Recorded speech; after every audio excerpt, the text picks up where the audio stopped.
रह गया था कि बोलो रब मेरे बेटे। कैसे पता चले कि हमें रब की सही समझ हो रही है while following this path. बेटे, सबसे पहले तो रब का कंसेप्ट ठीक होना ये बहुत जरूरी है, और रब का जब राइट कंसेप्ट आ जाएगा तो खुद ब खुद आपको अपना कंसेप्ट इतना क्लियर हो जाएगा कि उसके बाद कोई और कंसेप्ट आपको उससे ज्यादा ठीक लगता ही नहीं है। यानी कि आपको अपने कंसेप्ट में जब किसी तरह की कोई डेफिशिएंसी, इनकम्प्लीटनेस ना फील होवे, तो समझ लेना कि अब मेरा कंसेप्ट जो है वो ठीक हो गया या कंप्लीट हो गया। तो रब के बारे में जितने भी हमारे कंसेप्ट पाए जाते हैं, उन कंसेप्ट्स को आप देखो और उसके बीच में आप राइट कंसेप्ट का फैसला करो कि राइट कंसेप्ट क्या है, कि जिसको समझने के बाद या अपनी लाइफ में लाने के बाद आपको ये फील होवे कि अब इसमें किसी तरह की और इंप्रूवमेंट की या किसी एडिशन की अब जरूरत नहीं है। फिर आगे आएगा ये मसला कि आपको कैसे पता चले कि आप राइट पाथ पे हो या रॉन्ग पाथ पे हो, आप ठीक चल रहे हो या गलती की तरफ चल रहे हो। तो उस चीज का मसला बाद में आएगा। पहले आपने अपना कंसेप्ट जो है उसको राइट करना है। तो मेरे बेटे, आपको जितने भी कंसेप्ट हैं वो मैंने, जितना मेरा नॉलेज है वो मैंने बता दिया कि हमारे अपने धर्म में, सनातन धर्म में रब का कंसेप्ट क्या है, और क्रिश्चियनिटी में रब का कंसेप्ट क्या है, इस्लाम में रब का कंसेप्ट क्या है, जूइशइज्म में रब का कंसेप्ट क्या है, और सिखिज्म में रब का कंसेप्ट क्या है। ये जो 5-6 चीजें हैं, ये मैंने सारे जो हमारे लाइव इस वक्त रिलीजन है उन सब का डिफरेंस मैंने आपको क्लियर किया था। सबसे पहले हम अपने धर्म में जब आते हैं तो हमारे यहाँ जो सुप्रीम शक्ति समझी जाती है वो ईश्वर का शब्द यूज करते हैं हम। सनातन धर्म के अंदर ईश्वर की जो डेफिनेशन मिलेगी वो डेफिनेशन ये है कि बिरहम नंबर 1 चीज, बिरहम नंबर 2 शुद्ध स्तवगुणी माया, और नंबर 3 इस माया के अंदर बिरहम का प्रतिबिंब। इन 3 चीजों के संबंध को, इन 3 चीजों के कॉम्बिनेशन को ईश्वर कहा जाएगा। जब आप ईश्वर का शब्द यूज कर रहे हैं तो आप इस कॉम्बिनेशन को यूज कर रहे हैं। आप ईश्वर अकेले ब्रह्मा को नहीं बोल रहे, आप ईश्वर अकेली माया को नहीं बोल रहे।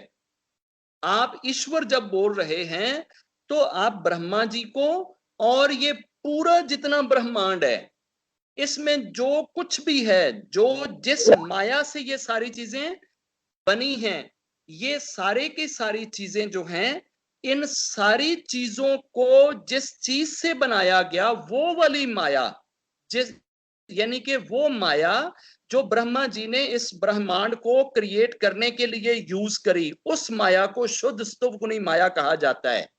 तो शुद्ध स्तुवगुणी माया और इस सारी माया से जो भी चीज बनी उसके अंदर जो अब प्रतिबिंब है, किसका?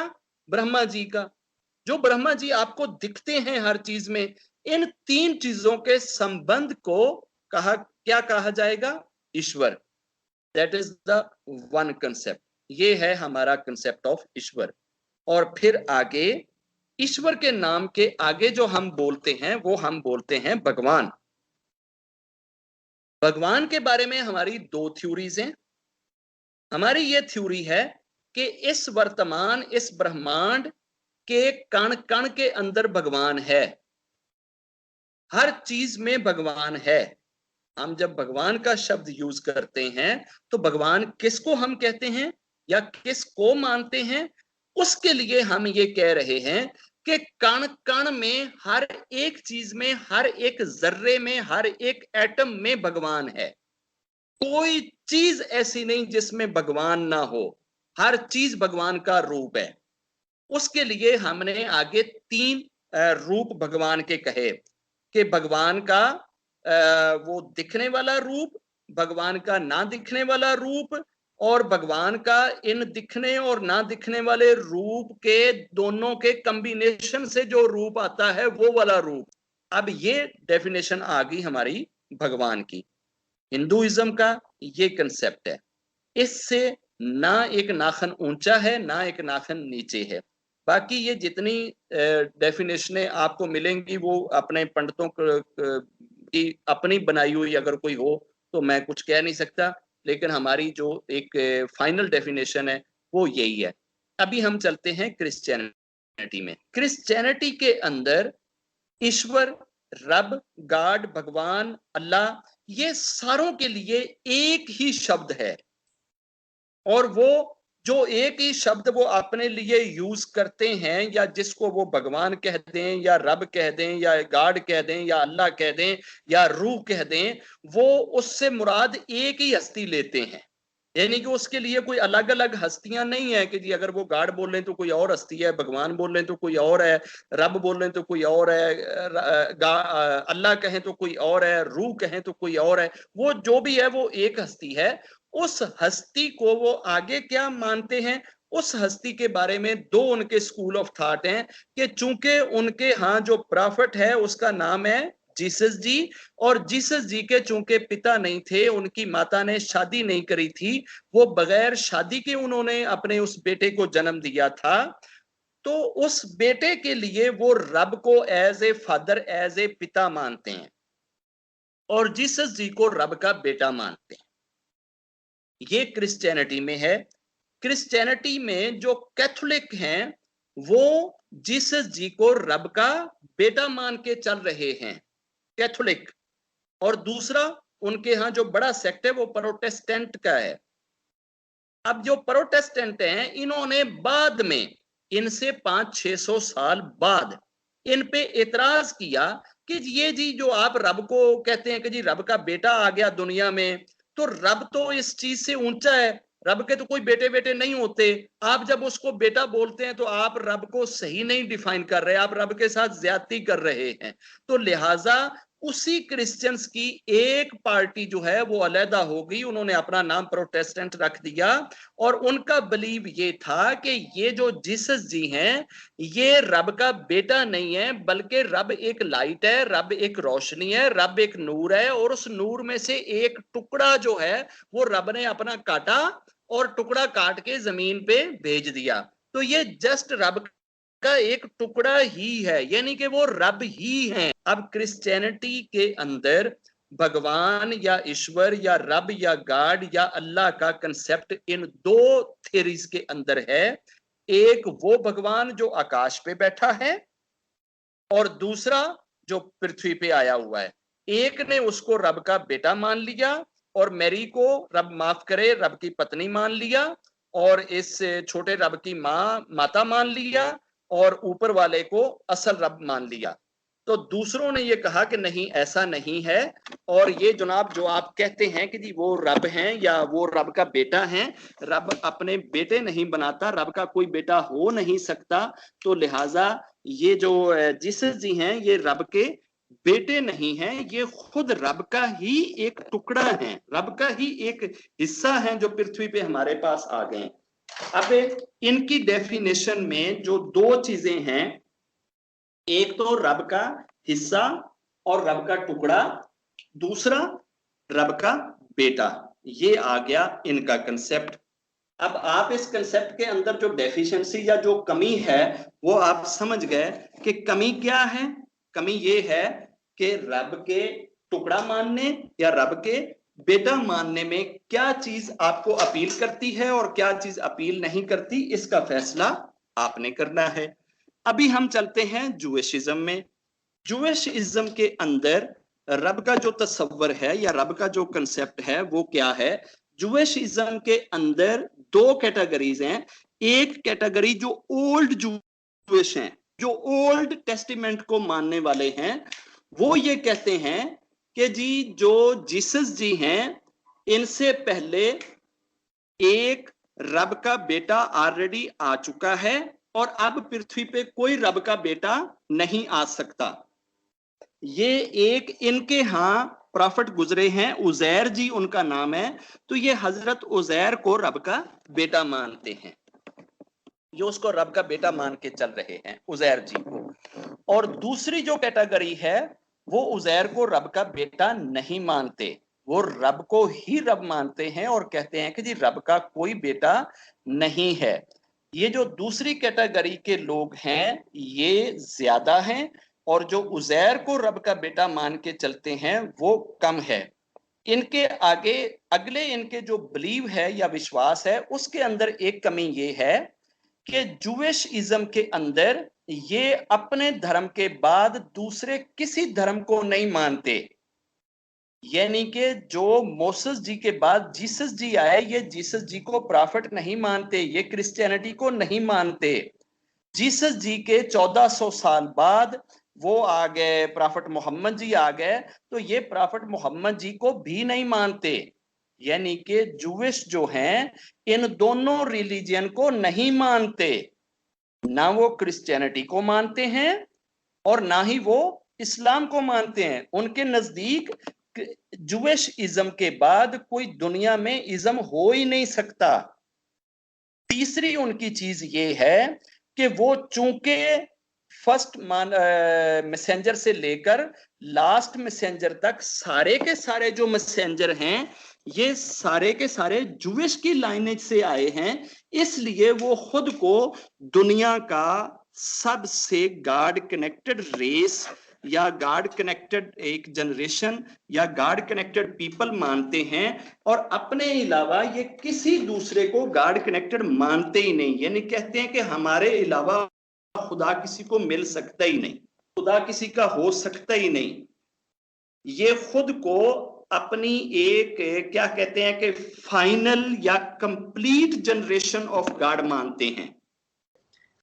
इनके अगले बिलीव में ये है, जूइश के जो बिलीव है उसमें ये है कि ये समझते हैं कि इंसान सिर्फ हम हैं, हमारे से ही रब को प्यार है, हम ही सिर्फ रब को जानने और समझने का राइट रखते हैं, हम ही कंप्लीट नेशन हैं, और हमारे बाद ये जितने इंसान आए हैं ये सारे के सारे इंसान हमारी सेवा के लिए हैं, और रब को हमारी जरूरत थी, जो रब ने हमें बनाया, इनकी कोई जरूरत नहीं थी। ये जो बाकी हैं ये रब की जरूरत नहीं थे, रब की जरूरत हम थे, हम रब के लिए मजबूरी थी, इसलिए रब ने हमें बना लिया। ये जो बाकी हैं ये बाकी हमारे लिए, चूंकि इनका कोई राइट नहीं है, राइट सिर्फ दुनिया में हमारे हैं। और ये चीज उनका धर्म उनको मतलब कि अपने वो धर्म के हिसाब से कहते हैं, ऐसे नहीं है कि ये कोई पॉलिटिकली उनका कोई नारा है, नो, ये उनका धार्मिक नारा है। वो अपनी बुक से, ग्रंथ से,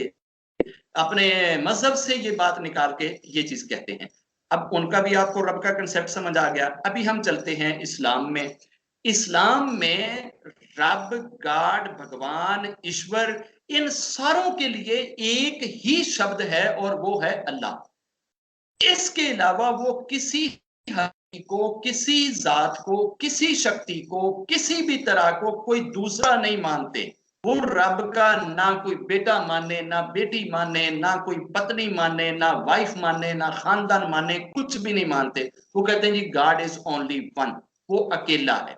ये बाकी सारी उसकी प्रकृति है, सारी उसका एक परतौ है, सारे उसके जलवे हैं जो हर जगह पे दिखते हैं। अभी हम चलते हैं सिखिज्म में। तो सिखिज्म के अंदर भी जो रब का तस्वर बाबे नानके ने दिया है, वो रब का तस्वर भी ऐसी हस्ती, ऐसी जात का है कि जिसको आप किसी आकार में नहीं देख सकते, किसी शक्ल में नहीं देख सकते।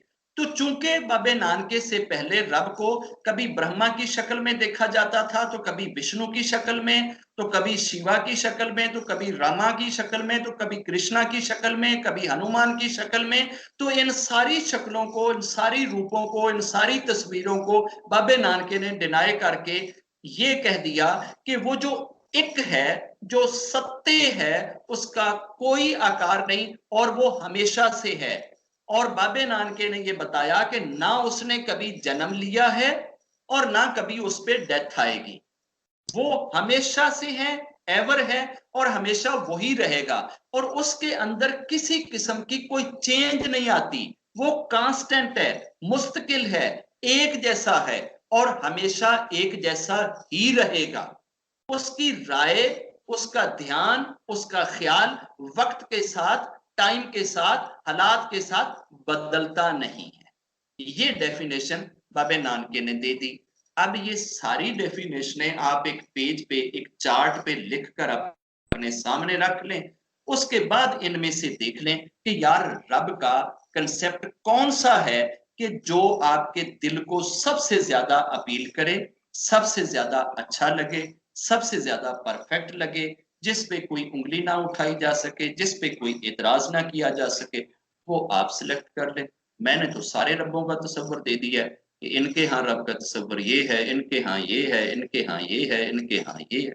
अब इसमें आपको सबसे पहले रब का राइट कंसेप्ट आना चाहिए। उसके बाद आपको पता चलेगा ना कि आप रब की तरफ जा भी रहे हैं या नहीं जा रहे हैं, ठीक जा रहे हैं या गलत जा रहे हैं। जब तक रब ही ठीक नहीं होएगा, कंसेप्ट ही ठीक नहीं होएगा, तसव्वुर ही ठीक नहीं होएगा, तो उस वक्त तक तो आपको नहीं पता चलेगा कि अभी मेरा रब का कंसेप्ट कैसा है। और ये विजडम इंसान को रब ने दे दी थी, कहां पे? जब इंसान आत्मिक रूप में रब के सामने था, क्योंकि वहां रब के जलवे इंसान ने अपनी आत्मा की आंखों से किए हुए हैं, और उस वक्त दरमियान में कोई पर्दा नहीं था। अभी तो करोड़ पर्दे हैं और हमें उन पर्दों के पीछे बैठा हुआ रब दिखता नहीं है। उस वक्त कोई पर्दा नहीं था, तो चूंकि उस वक्त कोई पर्दा नहीं था, तो ये चीज हर आत्मा के अंदर बैठी हुई है। जब भी उसको उस तरह से पर्दे हटा के रब दिखेगा ना, तो वो फौरन उस आत्मा का देखा हुआ रब उसको याद आ जाएगा, वो तस्वर उसके अंदर जाग जाएगा। और जब तक वो पर्दे डाल डाल के रब को देखेगा, उस वक्त तक वो आत्मा का लेसन अंदर से जागेगा नहीं, उस आत्मा की विटनेस अंदर से नहीं जागेगी। उस आत्मिक विटनेस को हासिल करने के लिए आप ये सारे कंसेप्ट्स के ऊपर गौर करें, और जहां आपको आपकी आत्मा विटनेस दे कि यार ये वो है कंसेप्ट जो दिल को भाता है, जो समझ में आता है, उस कंसेप्ट को आप अडॉप्ट कर लें। जो कंसेप्ट आपके दिल को ना भाए, जहां आपको अंदर से आवाज ना आए, उस कंसेप्ट को आप छोड़ दें।